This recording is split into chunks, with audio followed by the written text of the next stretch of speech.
Thank you again for having me. It is certainly a pleasure. It is a very exciting time for dynaCERT. And I know this says January. We had it updated for February, but fortunately, we'll just move through this thing quickly. If we could go to the next slide.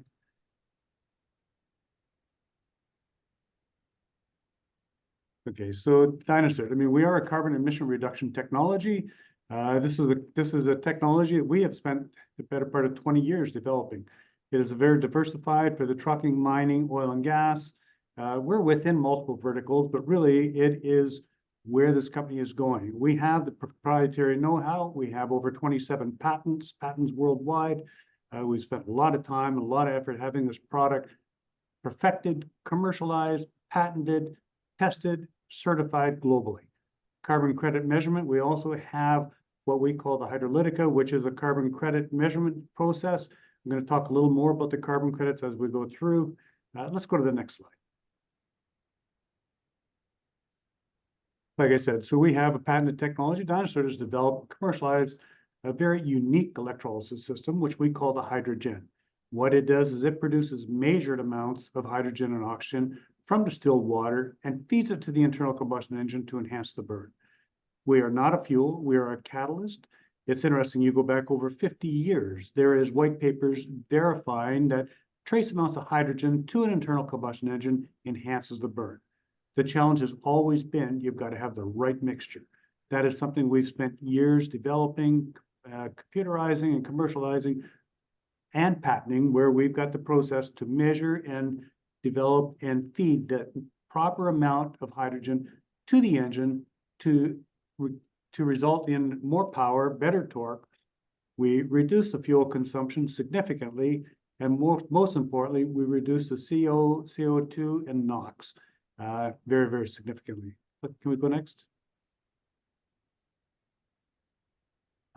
It's important to understand this is on demand, so never are we carrying hydrogen. There is no hydrogen stored. This is literally produced on demand when it's needed for the right amount that's needed. It takes a small amount of power from the engine's battery to do this. It was very interesting. We had the U.S. Department of Energy a couple of years ago had tested our unit and came back and said, you found the holy grail. You found a way to produce more hydrogen on less power than anything we've ever seen. And we do this, and like I said, this reduces the particulate matter or the black smoke, the diesel exhaust fluid, the diesel particulate filter.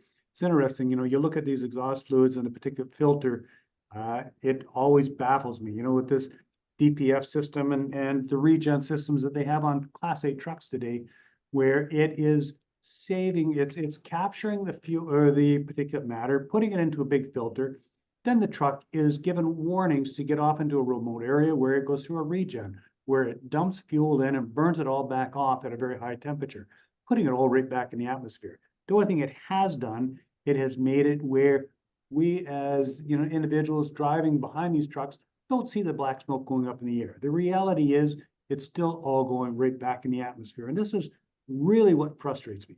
We have a current technology today, right now, that can reduce those emissions so significantly right at the source or right at the combustion while improving the fuel economy. Can we go next? 2024 timely investments, we certainly understand with the high oil prices, with the economics, the way they are today, this is a very, very timely. But let's go next. We look at the emission benefits. Now, this is something we've had tested and certified globally, like I said, through Pitt Group here in Canada, Continental and Emitech in Europe, University of Ontario. It was very interesting. While we went through the homologation process in Europe, they tested it once. They said, this is impossible. We've got to test it again. They tested it a second time, came back with the same results, scratched their head and said, we got to bring in some independent professors and engineers to test this the third time.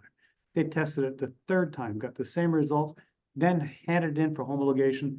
Government came back and said, you got to do this again under our guidance. We can't believe this. The reality is every time they reduced the NOx, which is the most deadly gas produced by a diesel engine, up to 88%. Again, right at the source, right at the combustion. Reduction in CO2, 6 to 19%.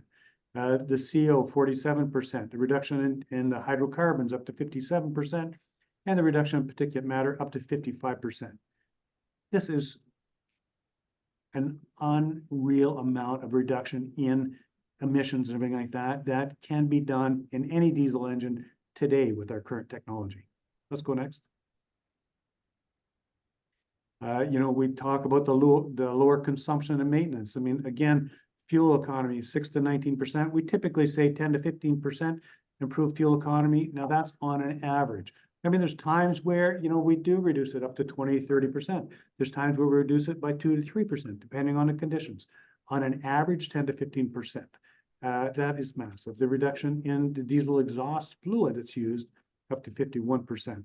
The reduction in the increased life of the DPF for the diesel particulate filter, 33%, and the oil changes. It's interesting, the oil, because the engine runs so much cleaner, burning this hydrogen, that there was actually a test done by Detroit Diesel with 2 trucks, one with our unit, one without. They came in, both running the same roads, both for an oil change. The one without our unit on came back at just over 8% soot content. You got to understand, it's the soot that breaks down the oil and starts wearing out the engine. The truck with our unit on came in at less than 1% soot content. Again, this is huge. Let's go next. Independent validations. Like I said, we went to great extremes to have this thing tested and validated globally. We've initially worked with University of Ontario here, but then Pitt Group in Canada, Continental Limitech, ICAT in India, obviously independent testimonials and users, but then again, TÜV North and TÜV South in Europe for the homologation. Next. This just gives you a quick shot of our product line, our current product line, HG1s, HG2s, the 4Cs and 6Cs. The HG1s were our first go-to-market for the transport trucks. Since then, we've developed a smaller unit and then 2 much larger units for the mining, the drilling, oil and gas, and big power generators. Can we go next? Again, this just shows our HG1. And so I know that we're pressed for time. We're going to kind of go through these pictures a little quicker. This is our HG1. This was our unit developed to go on the size of on the back of a transport truck. It is about the size of a carry-on suitcase. It is very compact. Again, it never, ever carries hydrogen. It produces it on demand, feeds it into the engine. Next. Here again, it's just showing you some pictures. So we're going through these pictures a little quicker. This is just showing a unit on a transport truck. Can we go next? Again, this is on the right. This is 2 of our units in a container, which runs a power generator for drilling rigs in the oil fields. On the left, this is a large grocer chain in Mexico that uses our units. Next. Again, this is just a unit on the back of a bulldozer and one on the side of a dump truck you can see on the left there. Next. Again, this is more pictures. This is important. So these are actual results in the mining industry. So we're talking about the mining industry. This is done by one of our dealers, H2 Tech. H2 Tech does nothing but sells dynaCERT's products. They work directly with the mining companies around the world. Export Development Canada has actually taken them around the world and opened doors. We've got a lot of things happening within the mining industry. These are some actual test results done by Codelco, Chinelco, and Nexa, and you can see the different units and the improvement. I mean, it's very significant. Next, please. Again, this is just our smaller unit, or HG2. Like I said, this was designed originally. This was designed for a reefer or a container or refrigerated container. We had a grocer chain ask us if we could develop one. They have a smaller diesel engines that run 24/7 just to keep things cold. Next. Again, we were talking about the power generators. So we do have units in power generators around the world, in the mining, everything like that. This one here is actually showing you applications. This is actually out in the drilling rigs here in Western Canada. They are utilizing our technology, again, for the generators that run all the drilling rigs. Next, please. Again, this is just showing you a couple of our models. This is our 4C, which is for 40 to 60 liter engines. We can go next. And then these are our 6Cs. These are for the bigger mining equipment. You'd see those great big earth movers in the mines. You see this little yellow dot up on top. That is this. I mean, it is about the size of a small deep freeze, but on those trucks, it's like a little yellow pimple on it. Let's go next. This is a prime example. This is one of these big earth movers. You know, in the open pit mines, you can see the yellow up there. That is our unit. That is the 6C. Next. Our target markets. This is something that's very interesting. So currently we are in buses, city buses, refrigerated trailers, small trucks. Now I say small trucks, I'm talking, you know, delivery trucks, sort of from the, well, I mean, there's one company, you know, that is the largest company now in the world. I mean, they have what's called the middle mile and the first mile, which is their Class 8 trucks, and then their mid-sized trucks for deliveries. I mean, that's the type of trucks that these are being utilized on. Power generators, farming, construction, and mining equipment. Planned, we've had discussions in Europe for passenger vehicles. A lot of people in Europe love their diesel cars. You know, we have been working, matter of fact, we are currently working with a group in France specifically for this, small marine, but ocean-going vessels. Now, ocean-going vessels and locomotives.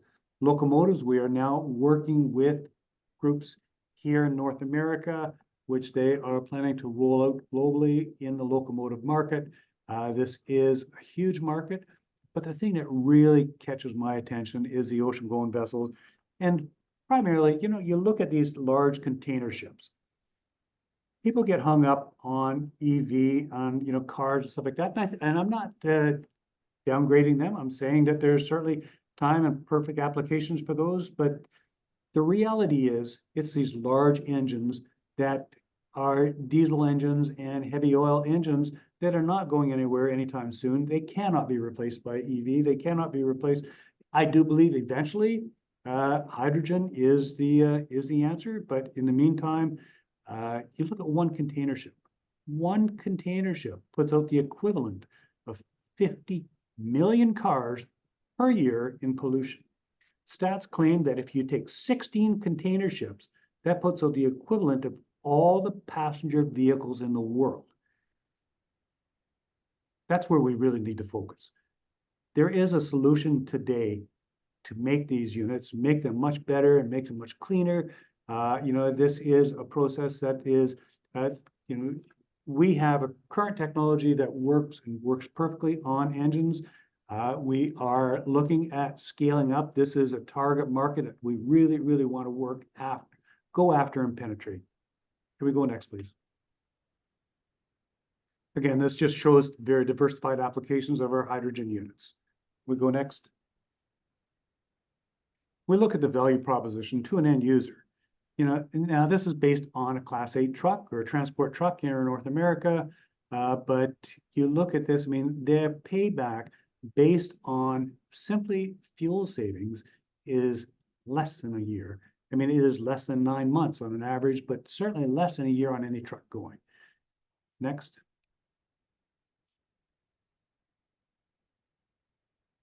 We look at the market size of the company or of the opportunity. I mean, like I said, there's over 1 billion internal combustion engines in the world. But when we really look at the larger diesel engines, the market is so huge. I'm asked all the time, do we have competition? And I'm not going to say there isn't competition out there. I know that there's companies out there endeavoring to do what we're doing. I welcome competition. I think, you know, we are just now hitting that point where there's a realization that this technology is real and this technology works. We've got OEMs coming on board. We've got governments that are talking to us. And, you know, there is a big need for this technology. And it is a massive, massive market. Next, please. Currently, we have over 48, actually now we have over 50 dealers globally in 55 countries. We are growing very quickly. We are a Canadian company. We sell through a dealer network. We have now, we also have an office in Europe. We have a distribution center in Europe. We're currently in talks in both in North America and specifically in Mexico and in India and in Europe for the potential of expanding our assembly plants. Currently, everything is assembled here in Toronto in Canada. Next. Hydrolytica. This is something that we are very, very keen on. This is like a, this is literally fully computerization. This is like a fleet management system on steroids. It does everything a fleet management system does, plus.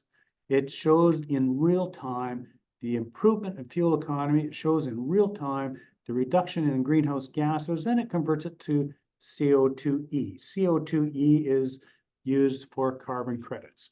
We have, I think, as most people know, we've spent the better part of the last 3 years going through the verification process with Verra.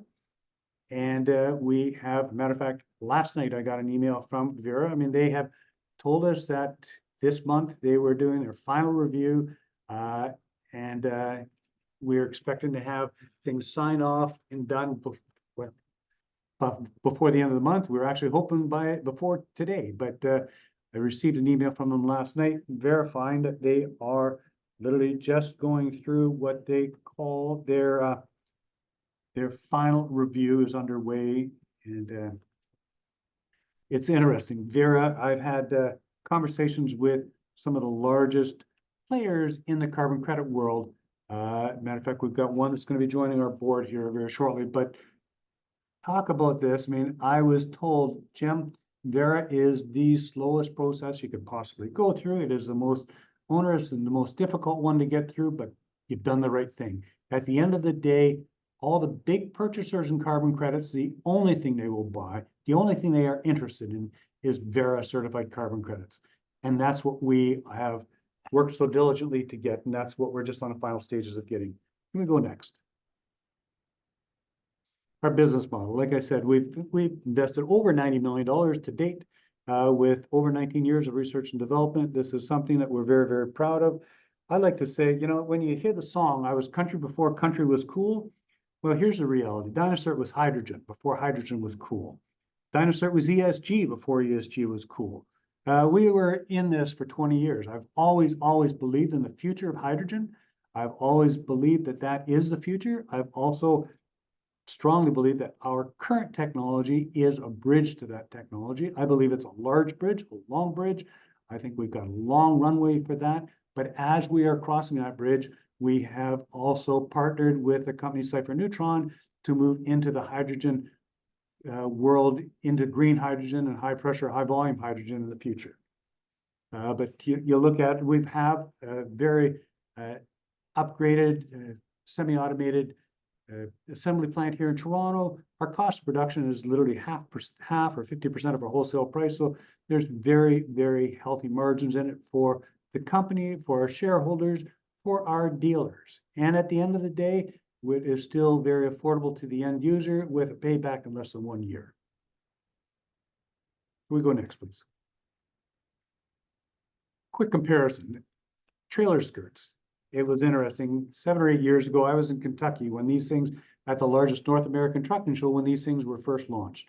It was interesting. I walked around and that's all I heard from all the trucking companies. There is no effing way we will ever have these things under our trailers.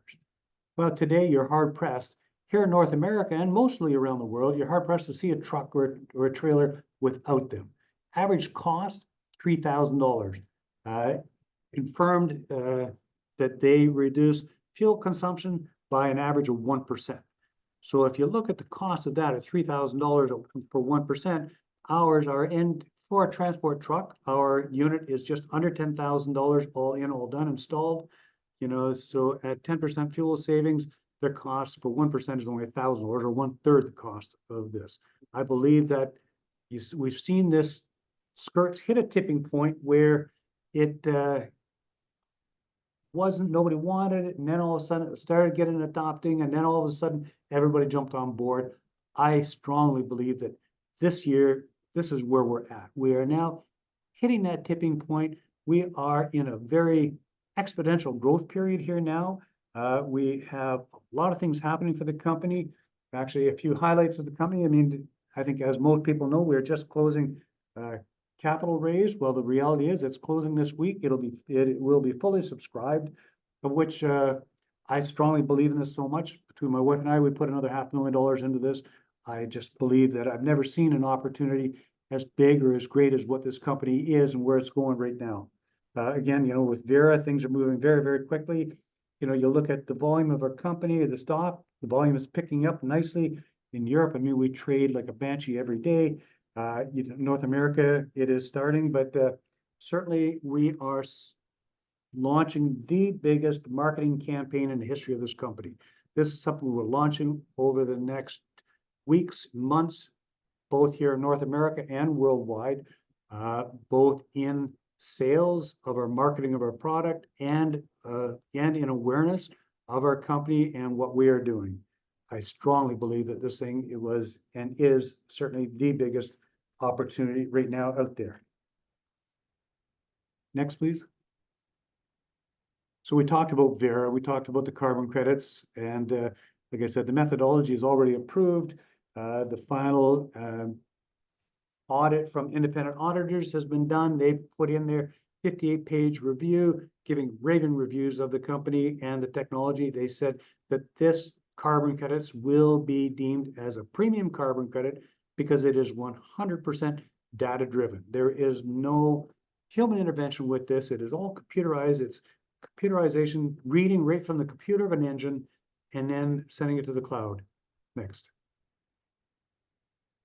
Strong shareholders. We have very strong shareholders. Eric Sprott is our largest individual shareholder. Next to Eric Sprott, it would be my wife and I. And we've got others that are right there. But we have family offices holding 13%. Retailers, we have over 6,000 retailers holding 42% of our company. Management insiders, 31%. Institutions with about 5%. Next. This just talks about the high barriers. And I know we're running out of time. Let's go quickly. Let's go next, please. I just talked briefly about Cipher Neutron. Cipher Neutron is a company. It is a private company. It is a company that DynaCERT has partnered with. We've invested $5 million in it. Currently, we have the options to buy up to 50% of this company. We are very, very excited about this and the opportunity, what this brings to us within green hydrogen, AEM technology, a very advanced technology. It is the only true green hydrogen in the world. Julian, I know that or Matthias, I'm sorry, I know we're running out of time here, so I will end there and open it up to a few questions. Excellent. There are already a couple of questions in the chat. So first of all, did you lobby with Big Oil to support the integration of your products, as it's not only your product extend engine life, but also the fuel economy, but it could also extend the life of Big Oil? That's a very good question, and yes, we are in communications, and you're right. I mean, we make oil clean and green. We make diesel green. Yes, I mean, we are. And when I talk about the carbon credits, I mean, it's these big oil companies that are buying carbon credits. It's these big oil companies that have a very strong interest in what we are doing right now. Good. Then there is a question about the how much revenues and how many unit sales do you expect for 2024? 2024, now I am always very, very warned, you know, that we cannot put out statements like that. But the reality is, 2024, we fully believe and expect that we will. This is the year that we turn a profit. This is the year that we are self-sustainable. It's interesting. Right now, we need to sell between 150 and 200 units a month to cover our nut. The reality is, this quarter, we've already met that and exceeded that, and we have massive sales ahead of us on the books for this year. And once the carbon credits are launched, which we fully expect that this quarter, we will be launching our carbon credit program.